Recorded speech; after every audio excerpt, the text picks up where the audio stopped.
Welcome to COG call of games. जैसा कि आप सब जानते हैं कि ओलंपिया शुरू हो चुका है और काफ़ी ज़्यादा एंटरटेनिंग और इस बार हाइप भी है। और ऐसा हो क्यों नहीं, क्योंकि ऐसे ऐसे एथलीट ही कम्पीट कर रहे हैं। तो आइए हम बात करेंगे। ओपन डिवीज़न की प्री जजिंग हो चुकी है आज सुबह 6:30 बजे ही इंडिया टाइमिंग के हिसाब से, और हम बताएंगे कि इस प्री जजिंग में क्या हुआ और किसको कौन सी प्ले और सारे एथलीट्स कैसे नज़र आ रहे थे। ये सब स्टार्ट करने से पहले ये बता दें कि इस बार की लाइव स्ट्रीमिंग हद से हद बुरी थी। इतनी ज़्यादा बुरी लाइव स्ट्रीमिंग आज तक नहीं देखी ओलंपिया के अंदर। जैसे लग रहा था कि इन्होंने बिल्कुल डार्क कर दिया था, इतना डार्क कि सैमसंग ऑलरेडी डार्क है, वो तो गायब ही हो गए थे। तो ये लाइव स्ट्रीमिंग पता नहीं वो क्या सोच के कर रहे हैं। अगर ये एक फ़ोन से भी लाइव स्ट्रीम करते तो इससे अच्छी लाइव स्ट्रीमिंग हो जाएंगी। ओलंपिया वाले बिल्कुल ही सोच ही नहीं रहे हैं कि उनको इतने बड़े शो को वो प्रेजेंट कर रहे हैं और पूरे ऑल ओवर वर्ल्ड में ये लोग देखा जा रहा है इस चीज़ को। उसके बाद ये लोग सुधरने का नाम नहीं ले रहे, ना सीखने का नाम ले रहे हैं। पता नहीं ये खुद की स्ट्रीमिंग देखते भी हैं या नहीं देखते हैं, यही समझ नहीं आता है। जैसे अपने आंखों से देखते हैं सारे के सारे प्लेयर्स को, तो उनको क्या लगता है कि सबके सबको ऐसे ही नज़र आ रहे होंगे। बिल्कुल ही नज़र नहीं आ रहे थे। इस तरीके की वाहियात इनकी वीडियो क्वालिटी थी। ये फ़ोटो से हमें जो कुछ पता चला कि लोग कैसे नज़र आ रहे थे, अगर आप वीडियोस देखेंगे तो आपको सभी के सभी अजीब ही नज़र आएंगे। आपको समझ ही नहीं आएगा कि मसल सेपरेशन क्या नज़र आ रही है, या स्ट्राइएशंस या फाइबर्स बॉडी में दिख रहे हैं या नहीं है। अजीब ही कुछ कर रहे हैं, कोशिश कर रहे हैं। पता नहीं क्या ये कौन से ज़माने का ओलंपिया चलाने की कोशिश कर रहे हैं। लेकिन हम जज करेंगे जो फोटोज़ निकल के आ रही थी ओलंपिया के स्टेज से। लाइव भी हमने स्ट्रीमिंग देखी, लेकिन उतना अच्छा कुछ समझ में आया नहीं। लेकिन हाँ, फोटो से कुछ ना कुछ चीज़ें समझ में आने लगी कि कैसे सारे एथलीट दिख रहे थे। स्टार्ट करते हैं अपनी इस वीडियो को। तो सबसे पहले तो इस बार कुछ नया ओलंपिया में देखने को मिला। इस बार जजेस ने पहले कॉल आउट में 7 लोगों को सिलेक्ट किया। वैसे जजेस हमेशा 6 लोग को सिलेक्ट करते हैं, जो टॉप 6 होते हैं, जो टॉप 6 आने वाले होते हैं, उनमें ही वो स्विच करते रहते हैं पोजीशन और करते हैं फाइनल और बनाते हैं रिजल्ट। लेकिन इस बार 7 लोगों को उन्होंने सिलेक्ट किया, क्योंकि लाइनअप भी इतना कॉम्पैक्ट और इतना ज़्यादा टाइट था। सारे के सारे एथलीट एकदम टॉप नॉच थे। तो अगर हम बात करते हैं टॉप 7 एथलीट्स के बारे में, तो इसमें थे डेरिक लंग्सफोर्ड, हार्डी शुपन, सैमसन दौड़ा, एंड्रू जैक्ट, हंटर, फिट्जवाटर, राफेल ब्रांडो। ये टॉप 7 मेरे ख्याल से इसीलिए किया गया क्योंकि Fitzwater out of the box आ गए। लोगों को एक्सपेक्ट नहीं था कि कुछ ऐसा एथलीट्स को भी देखने को मिल जाएगा पहले डेब्यू में भी इतना ज़्यादा कड़ा कॉम्पिटिशन दे देंगे और टॉप 7 के अंदर आ जाएंगे।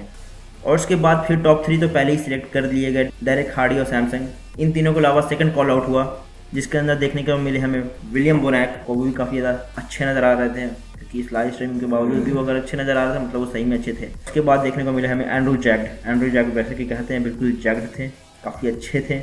लेकिन ये ख़राब लाइटनिंग की वजह से इनकी बॉडी जिस तरीके से डार्क है वो और भी ज़्यादा डार्क नज़र आ रही थी और बिल्कुल कुछ दिख ही नहीं रहा था। लेकिन फोटो से अगर हम कुछ इनकी कंपेयर करें तो काफ़ी ज़्यादा एंड्रू जैक्ट अमेजिंग लग रहे थे, और जैसे कि एंड्रू जैक्ट हमेशा लगते हैं। लेकिन ये पिछले बार के कॉम्पिटिशन से भी थोड़ा ज़्यादा सॉफ्ट नज़र आए। ऐसा बहुत सारे लोग भी कह रहे थे, कमेंट्री में भी लोग कह रहे थे कि ये थोड़ा सॉफ्ट है, वैसे कि नहीं है जैसे वो पिछली बार नज़र आए थे। लेकिन इस लाइनअप के अंदर जो सबसे ज़्यादा नाम और हाईलाइट ले गया वो थे फिट्जवाटर। पता नहीं कहाँ से आके इस तरीके के कंडीशनिंग और इस तरीके का अपना स्ट्रक्चर शो करने लगे, जैसे लग रहा है कि ये बहुत साल से ही ओलंपिया में कम्पीट कर रहा है और इन जैसे लोगों के साथ खेलना उनका आम बात है। काफ़ी अच्छी पोजिंग और काफ़ी अच्छे से अपने आप को प्रेजेंट कर रहे थे। इनकी बॉडी भी काफ़ी ज़्यादा बैलेंस थी, वेल बैलेंस, बैक अच्छा, इनका शोल्डर्स अच्छे से पीक किया हुआ, अच्छी कंडीशनिंग, सब कुछ टॉप नॉच दिखा रहे थे। बिल्कुल लग रहा था कि फिलहीद का एक छोटा वर्जन देख रहे हैं हम इस कॉम्पिटिशन में। काफ़ी अमेजिंग लग रहे थे फिट्जवाटर इसके अंदर, इतने ज़्यादा अमेजिंग लग रहे थे कि लोग तो यहाँ तक यही कह रहे हैं कि ये प्लेस कर जाएंगे 4th और एंड्रू जैक्ट आ जाएंगे 5th। तो ये काफ़ी ज़्यादा सरप्राइजिंग था कि ये पहले डिब्बे में ये हंटर और एंड्रू जैसे लोग को भी हरा के सीधा 4th आ जाएंगे। काफ़ी ज़्यादा बड़ी बात है और इससे ये पता चलता है कि इस एथलीट के अंदर कितना ज़्यादा पोटेंशियल है। अमेजिंग स्ट्रक्चर, अमेजिंग कंडीशन, जिसको कहते हैं एक परफेक्ट डेब्यू। काफ़ी ज़्यादा अमेजिंग लग रहे थे। लेकिन एंड्रू जैक्ट भी कुछ कम नहीं है, लेकिन इनके सामने तो उस तरीके से नज़र नहीं आ रहे थे। तो हो सकता है कि अगर जजेस कंडीशनिंग को प्रायोरिटी दे तो ये नंबर 4th पे आ जाए और प्लेस कर जाए एंड्रू जैक्ट 5th पे। इसके साथ हंटर लब्राडा भी थे, जो कि अच्छे ही नज़र आ रहे थे, जैसे नज़र आते उससे थोड़ा अच्छे नज़र आए। और टॉप 3 में थे सैमसंग दौड़ा, हार्डी शुपन और डेरिक लंग्सफोर्ड। पहले बात कर लेते हैं सैमसंग दौड़ा के ऊपर। सैमसंग दौड़ा जैसा कि नज़र आ रहे थे प्रेस कॉन्फ्रेंस में थोड़े सॉफ्ट कहे जा रहे थे और लोग के ज़्यादा कमेंट भी बहुत ज़्यादा थे कि ये बहुत सॉफ्ट हैं और इस तरीके से ये तैयार नहीं ओलंपिया के अंदर। लेकिन उन्होंने गलत शो कर दिया, दिखा दिया कि वो क्यों इससे ज़्यादा हाइप बनाते हैं और क्यों इतने ज़्यादा बड़े एथलीट हैं। वो बिल्कुल कंडीशन पीक्ड आए और बहुत ज़्यादा ही अमेजिंग लग रहे थे। लोग कह रहे थे कि रिसेंटली एक कंपटीशन खेले, हो सके पीक ना कर सके, ओलंपिया के अंदर वैसे नज़र नहीं आए जैसे सैमसंग दौड़ा से एक्सपेक्टेड है। लेकिन ये कहाँ मानने वाले, ये तो बिल्कुल ही पीक होके आए हैं और इस तरीके से कंडीशनिंग दिखाई, उस तरीके से अच्छे नज़र आए। पिछली बार से भी अच्छे नज़र आए। ये बिल्कुल टॉप नॉच नहीं कहेंगे कि टॉप 2 में जो थे उनसे बिल्कुल ज़्यादा अच्छा पीक करके आ गए या फिर उससे ज़्यादा अच्छी कंडीशन लेके आ गए। लेकिन ये अपने पुराने वर्जन से भी अच्छे कंडीशन लेके आए और इस बार काफ़ी ज़्यादा अच्छा इंप्रूवमेंट भी दिख रहा है सैमसंग दौड़ा के अंदर। और सैमसंग दौड़ा की सबसे अच्छी बात यह है कि पोज बहुत अच्छे से करते हैं, इनको पोज करना बहुत अच्छे से आता है, बहुत टाइम लेते हैं लेकिन पोज काफ़ी ज़बरदस्त करते हैं। उसके बाद बात करते हैं हम हार्डी शुपन के बारे में। जैसा कि हार्डी शुपन ने कहा था कि वो ड्राई एज डेजर्ट आने वाले हैं, तो बिल्कुल ही उन्होंने सूखा करके रख दिया पूरा मैदान, क्योंकि काफ़ी ज़्यादा ड्राई और काफ़ी ज़्यादा श्रेडेड और काफ़ी ज़्यादा फाइबर्स इनकी बॉडी पकड़ रही थी। अमेजिंग लग रहे थे। आपको वीडियो क्वालिटी में नहीं नज़र आ रहे होंगे वैसे, क्योंकि वीडियो क्वालिटी ही ऐसी थर्ड क्लास थी, लेकिन इनकी अगर फोटोज़ देखेंगे सोशल मीडिया पे तो आपको समझ में आ जाएगा किस तरीके की कंडीशनिंग लेके आए थे। इनके ऑब्लिक्स, इनके चेस्ट में फाइबर्स, इनके लेग्स में, इनके क्वाड्स, सब कुछ एकदम कंडीशन फाइबर्ड, बिल्कुल ही तराशे हुए नज़र आ रहा था। लग रहा था ऐसा लग रहा कि ये बिल्कुल कुछ है ही नहीं इसके अंदर, स्किन के नीचे कुछ है ही नहीं सिर्फ मसल के अलावा।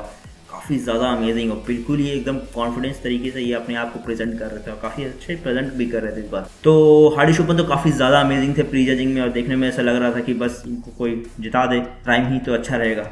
लेकिन हम बात कर लेते हैं हमारे करंट ट्रेनिंग चैंपियन के बारे में भी, डेरेक लंग्सवर्ड।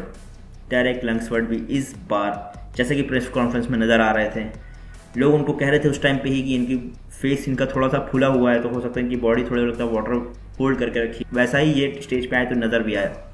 डेरेक लंग्सवर्ड थोड़े से वाटरी नज़र आए। ऐसे तो ये कंडीशन थे, काफ़ी अच्छे थे, लेकिन ये जिस एथलीट के साथ कंपटीशन में खड़े हुए थे वो दोनों कुछ ज़्यादा ही कंडीशन थे। इसकी वजह से अगर हम कंपेयर करें डेरेक लंग्सवर्ड को तो काफ़ी उनके पीछे रह गए। वो कंडीशन के मामले में उतने ज़्यादा अच्छे नहीं थे और लग रहा था ऐसा कि थोड़ा साइज़ तो गेन करने के चक्कर में ये अपनी कंडीशन थोड़े तो सेक्रीफाइस कर चुके हैं, जो कि नज़र आया। और साइज़ तो था ज़्यादा, हालांकि दोनों एथलीट से ज़्यादा साइज़ था, लेकिन ये सिर्फ अपर बॉडी में ही ज़्यादा साइज़ इनके नज़र आ रहा था। थोड़ी इनकी लेग्स थोड़े इम्बैलेंस नज़र आ रहे थे इनकी अपर बॉडी से, क्योंकि जब ये फ्लेयर आउट करते हैं अपने बैक को तो कुछ ज़्यादा ही बड़े लगते हैं ऊपर से। लेकिन अगर हम बात करेंगे जब डेरेक लंग्सवर्ड पीछे घूमे और बैक के शॉट्स हिट किए, तब तो इस एथलीट को ओलंपिया बनने से कोई रोक नहीं सकता। इस तरीके की कंडीशन, जिस तरीके की थिकनेस, जिस तरीके का विड्थ डेरेक लंग्सवर्ड ने अपने ग्लूट्स में इतना स्ट्राइएशंस, अपने हैमस्ट्रिंग में इस तरीके की स्ट्राइएशंस दिखा दी, कोई दिखा ही नहीं सकता, कोई टिक ही नहीं सकता। जब वो बैक हिट करेंगे तो कोई बोल ही नहीं सकता कि इनको ओलंपियन नहीं बनना चाहिए। अगर हम सिर्फ बैक की बात करेंगे तो अमेजिंग साइज़, कंडीशन, राउंडनेस, सब कुछ बिल्कुल परफेक्ट। बैक से तो बिल्कुल लग रहा था ये किंग है, और इनकी टी शर्ट पे भी था किंग इज़ किंग। डेरेक लंग्सवर्ड भी काफ़ी ज़्यादा अमेजिंग नज़र आ रहे थे। लेकिन अगर जजेस अगर कंडीशन को देखेंगे और कंडीशनिंग के ऊपर जाएंगे तो कंडीशनिंग के मामले में डेरेक लंग्सवर्ड हार्डी शुपन से पीछे रह जाएंगे और हार्डी शुपन इस बार के ओलंपिया जीत सकते हैं। लेकिन जजेस की प्रायोरिटी क्या रहती है ये भी देखने का काफ़ी ज़्यादा इंटरेस्टिंग रहेगा, क्योंकि इनकी प्रायोरिटी तो इस तरीके से चेंज हो रही है जैसे लग रहा है कि ये पता नहीं कौन सा ही गेम चलाने की कोशिश कर रहे हैं। तो अगर कंडीशन पे जाएंगे तो हार्डी शुपन, और अगर साइज़ पे जाएंगे तो डेरेक लंग्सवर्ड, ये तो तय है। इन दोनों के बीच में ही कुछ होना है। हो सकता है सैमसंग दौड़ा भी थोड़ा और ज़्यादा ड्राई आ जाए तो फिर से ये भी एक नया मोड़ दे दे इस ओलंपिया के रिजल्ट, लेकिन चांसेस ज़्यादा इन दोनों की ही हैं और इनके रिजल्ट आने वाले हैं बहुत ही जल्द। इससे पहले क्लासिक की भी फ्री जजिंग हो जाएगी, उसकी वीडियो आ जाएगी हमारे चैनल के ऊपर, उसको भी देख लेंगे। तब तक आप सब्सक्राइब कर लें कॉल ऑफ गियर्स को।